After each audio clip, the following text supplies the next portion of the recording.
Thanks for clicking on the Travel is Real channel. Enjoy this episode highlight and remember to like and do work on that subscribe button. In this phenomenal episode of The Travel is Real, my guest Ash Gallagher, a prolific war journalist who has worked for a multitude of well-known news publications such as CNN, Yahoo News, and Vice, has joined me today to talk some wild stories and experiences she has encountered throughout the years. Her experiences range from horrific to pretty damn educational and inspiring. Also, check out my YouTube channel, The Travel is Real Highlights, and also remember to like, subscribe, and write a review on Apple Podcasts. Every review goes a long way. Cheers. 3, 2, 1, and we're live. So I'm here with Ash Gallagher, and we met here in Bali, and you are a freelancer journalist, and you've been living in the Middle East for quite a few years now. So I'm a correspondent, an author, writer, poet, and I have worked as a freelance war correspondent in the Middle East for about 7 years. And I've been in Southeast Asia for about the last year. So 2012, I started traveling to the Middle East. Mm-hmm. And then about a year ago, I went to Thailand out of Iraq and then ended up here in Bali. So I spent a lot of that time in and around the Middle East, Turkey, Lebanon, Palestine, Iraq, Qatar. And then you've written for CNN and Vice? Well, I did write for CNN, but I also worked for CNN for about 8.5, 9 years or so in Atlanta, Georgia. And so I worked on the international programming. Mm-hmm. And when I left, I was working with the international news desk. And typically the news desk, they're the guys who kind of bring everything in for the correspondents and the reporters in the field and then help put it out on air. And so that's what I was doing when I left CNN. But I kind of grew up at CNN, so I had spent a lot of years there working on various jobs, everything from, writing to being, associate producer to editing. I learned actually how to video edit at CNN, to being sort of a stagehand where you roll the prompter and direct the anchors. So little bits of everything throughout the newsroom that you can do in order to make TV happen on air. And consumable. Then, yeah. Before that, I was working with newspapers for a couple of years. I worked for a couple of weekly newspapers and then got a job at CNN and fell in love with broadcasting and mixed media. And then in 2012, I started going out into the field. Went to the Middle East. I was already doing the Middle East beat from Atlanta. So I was working with my Arab colleagues and my colleagues who were in places like Syria and Iraq and in Lebanon and so forth. And so I was already working with those reporters over the phone and through other channels. And so it made sense for me to go that direction when I was ready to go out in the field. So in total, how long have you been away from quote unquote home? I officially made the move to the Middle East to stay in 2014. Mm-hmm. 2012 and 2013 were 2 years of me sort of fumbling forward, figuring out how to do it. Okay. So I would go on a trip for a few months, run out of money, and then go back to the United States, which was enormously expensive and put me more in debt. Yeah. So in 2014, after I had done a stint in New York with Al Jazeera America, I moved to Beirut and just decided to stick it out for at least a year and then just never moved back home officially. So the first 2 years I was traveling, it was a little back and forth. And then I finally just nested in Beirut because I had already been working to make contacts there and moving through that as well as in Jerusalem. So then I spent a few years going back and forth actually between Beirut and Jerusalem. Wow.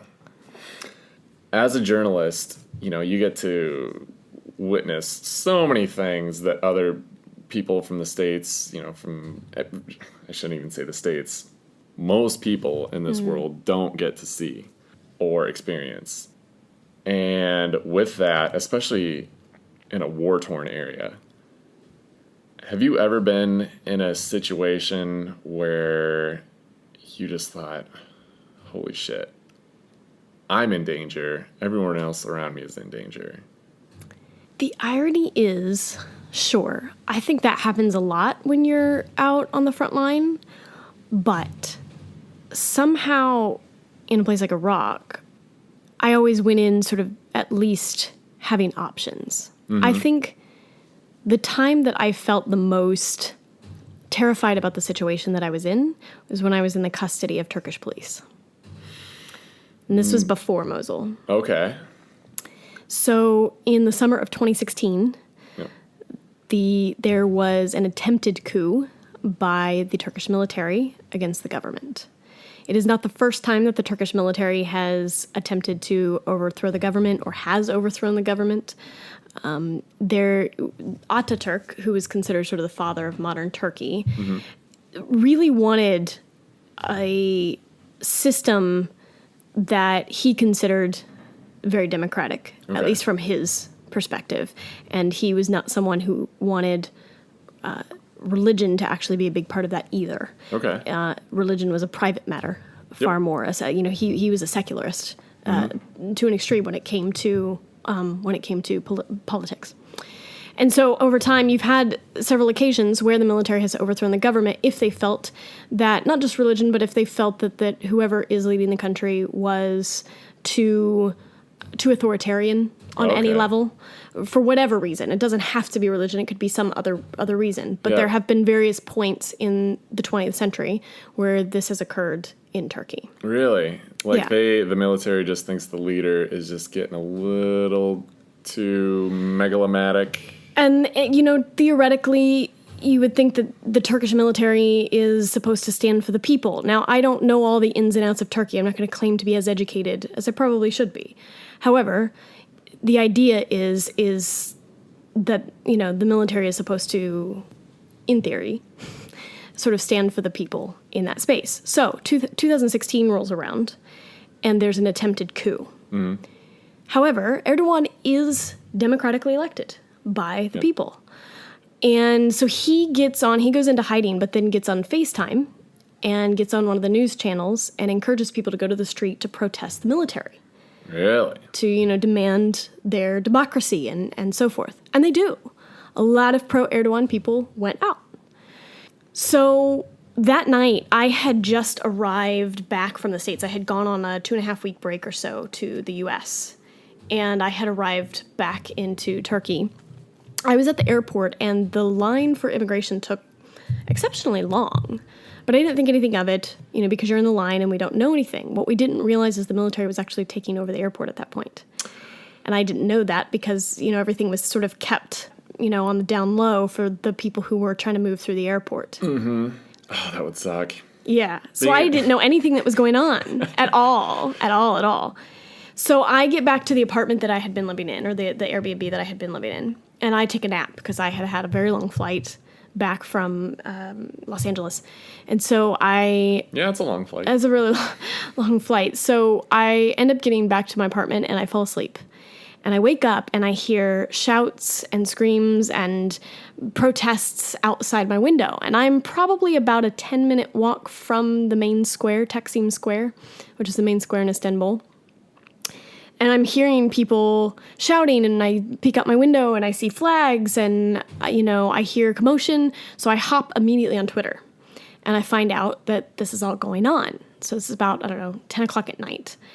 And I start to, piece together, call a few contacts in Turkey that I had made, and, start to piece together what's going on. There was going to be a protest in Taksim Square. Mm-hmm. I get a hold of... I had just started writing about a month before for Yahoo News. So I call the guys up at Yahoo News, and I said, you guys interested in the story? I could potentially get some video or pictures or something. They said, yes, go get it. And call us, when you get back. So 11:30, midnight, I go up to the square with my camera. I'm aiming to get a little bit of video, a few pictures, and then... maybe if I can talk to people, great. If I can't, I'll go back home and get the rest, later. I'm there about a half an hour, maybe 40 minutes, and I start to realize that there aren't any other women around. Now, I learned later there were some, but they were on the other side of the square from where I was. Mm. but I didn't see any that were protesting, any local women that were Turkish women that were protesting, and I didn't see any other media women out there as well. So I decided to shut my camera because I'm not feeling entirely safe at this point. Yeah. So I shut my camera, and I turn around, and I start walking to go back down the main strip, Ishtiklal, to go down to where I lived. And I get chased down by 3 plainclothes cops. They all had badges on, but they were all in regular clothing. And they chased me down, and one of these guys, who has kind of a mullet going on, demands to know my name and who I am. And at this point, I didn't admit being a journalist. I played off of my visa, sort of entry visa, which was a generic visa at this point. So you had I didn't have necessarily a plan to work in Turkey, right? So I was kind of doing it a freelance gig at this point. Fast and loose. I gotcha. Yeah, a little bit. So he takes my passport, demands to know who I am. Why am I there? I said, Never a good feeling. So I say to him, I heard the crowds. I wanted to find out what was going on. This is the story I stuck to. Smart. Which is actually true, to be honest. I did wake up to a bunch of protesters passing by out on the street. So he takes my passport and he grabs my camera out of my hand, and his friend takes my wrists behind my back and puts zip ties on them hard, which those zip ties are terrible. They hurt a lot. And the 3 of them sort of, and I will thank them for this, but the 3 of them surrounded me and led me to a bus, theoretically, so that the crowd of protesters couldn't see me. And they put me up on this bus and sit me in this seat. And there was a different guy, a 4th guy. He was in a pink shirt, and I'll always be really thankful to this guy because he helped me out a little bit that night. But he comes up on the bus and checks, and he's like, "It's gonna be okay. Don't worry. I've got my hands behind my back. I don't think anything's gonna be okay." And they've got my passport. What are you thinking? Exactly. I was terrified. I'm sitting there thinking, I have no idea how I'm gonna get out of this. The military had flown over the square and let off what they call air bombs. So it's really just a sound bomb. It's just basically a huge boom that sounds like a bomb, but it's sound. Wait, what? Yeah, this actually exists. I don't know the technology very well, but what I understand is that they're basically letting off a huge boom, and it's basically a heavy sound that sounds every bit like an actual bomb. And that's just... It's meant to disperse. Okay. Right? Yep, just scare people. Right. Yep. So they had flown over it and let this thing off. But you don't know that. You don't know that that's what it is because you're sitting on a bus behind a big barricade that they've put up. So I can't see anything. It's dark. It's night. It's 1 o'clock in the morning. And I have no idea. And you're zip-tied. And I'm zip-tied. 3 guys zip-tied you. Zip-tied me. So then another guy gets on the bus, and he was actually a tourist. I'm under the impression he was really just wrong timing. He was drunk at a bar, wandered into the street, and was making a mess, just being sloppy, and they decided to pick him up. And then they brought in a Turkish guy who was protesting, who would have been a pro-Erdogan protester. Yeah. And they're just beating the shit out of him. And they cuff him to behind one of the seats on the bus. Another bomb goes off, and I duck onto the floor beneath the seat. And the Italian guy is scared out of his mind, and That's the drunken tourist? Right. And I'm terrified, but I don't want to say anything because I don't know what's going on, and I don't want anything to happen. So the guy in the pink shirt comes back on again. He's like, "Everybody okay?" I said, "Well, that was terrifying." Where you're just like, not really. Everything is... Okay. So I move back to another seat, and then 8 cops get on to the bus, and they go over to the Turkish guy, and they just start beating him. He's subdued. He's handcuffed. He's already hurting, and I'm under the impression that his rib was broken because he was favoring one side pretty heavily. They come and they just start beating him in the face. I lift myself up to sort of back up because now I'm a little nervous around these cops.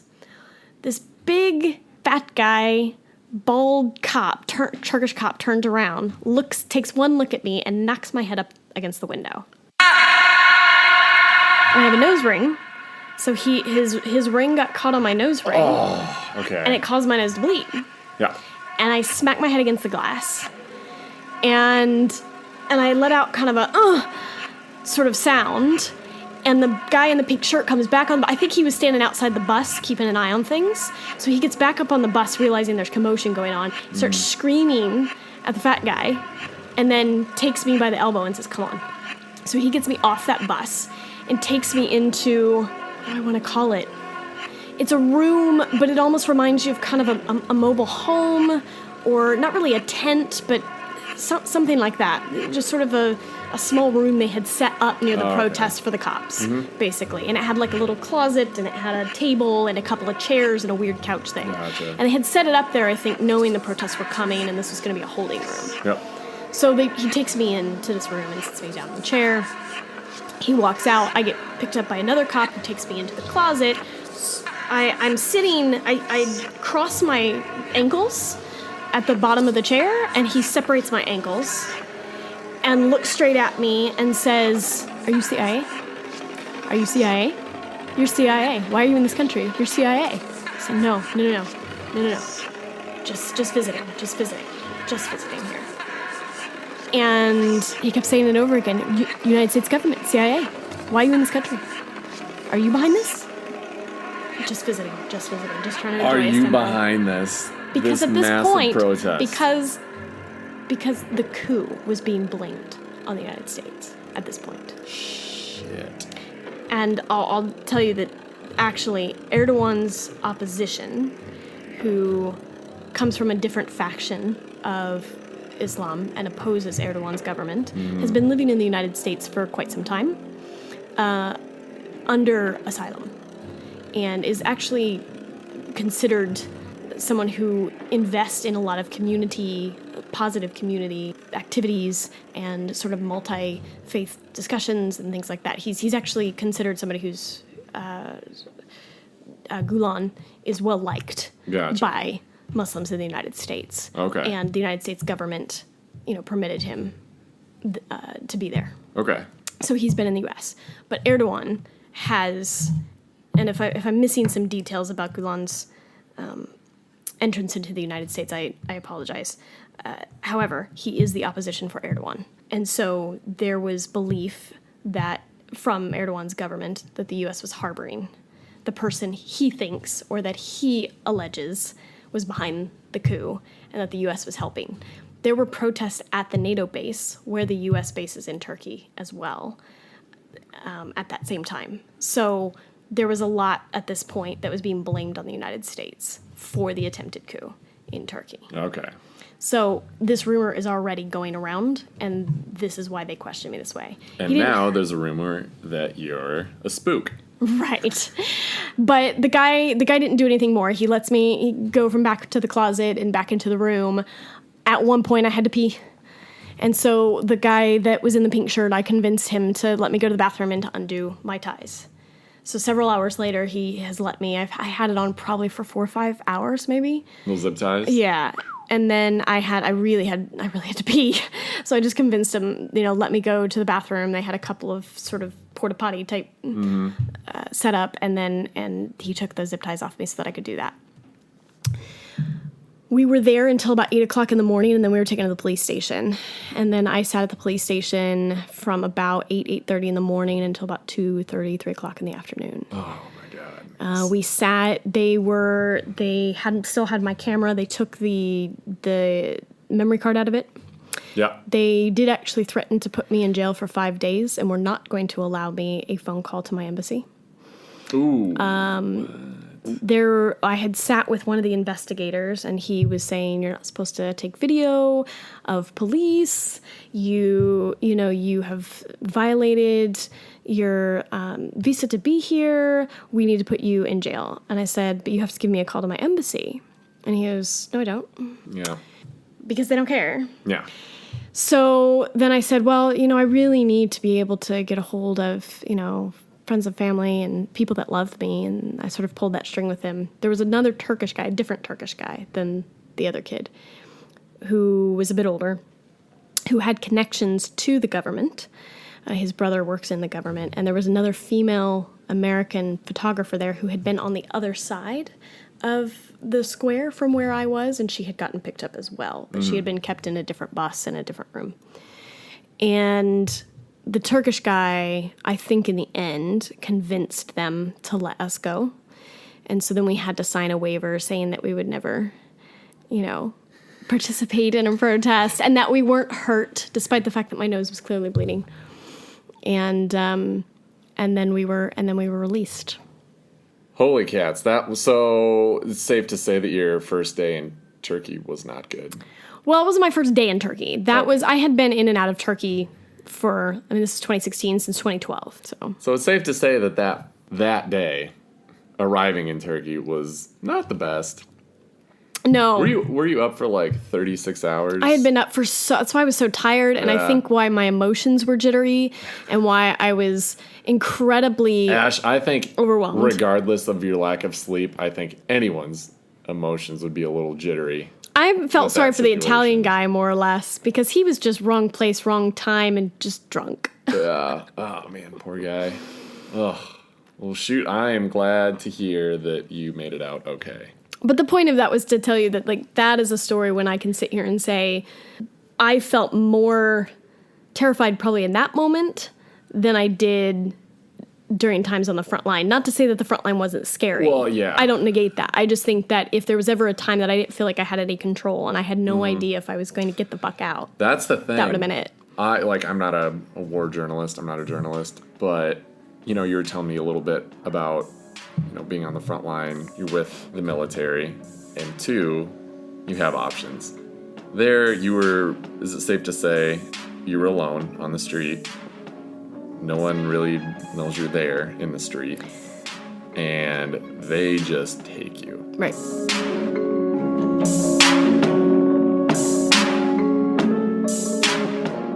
Thanks for watching, and remember to check out more videos from this channel.